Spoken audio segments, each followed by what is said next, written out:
Dito po sa ating larawan ay makikita po natin ang pagkakaisa ng Trinidad sa ating kaligtasan.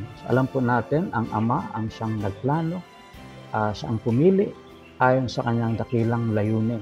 Mababasa po natin yan sa Ephesians 1 verse 4. Meron pong dalawang tinutukoy na pamamaraan ng pagpili.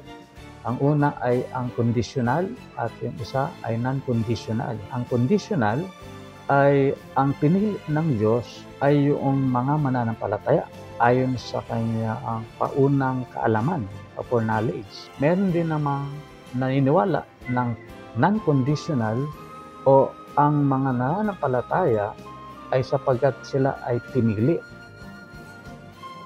Ang Biblia po ay nagsasabi na ang Diyos Ama ang pumili ayon sa kanyang dakilang layunin.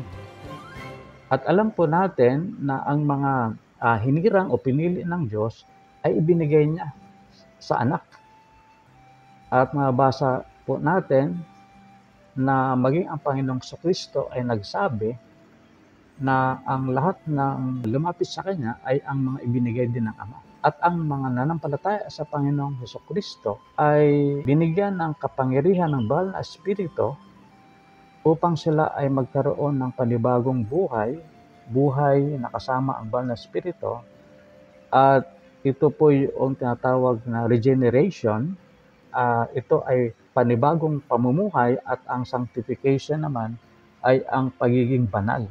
At ganoon din po ang mga naging banal at nagkaroon ng panibagong buhay. Ito naman sa magitan ng Banal na Espiritu, ito naman po ay makaranas ng kalwalhatian o glorification at ito ay dadalhin sa Ama.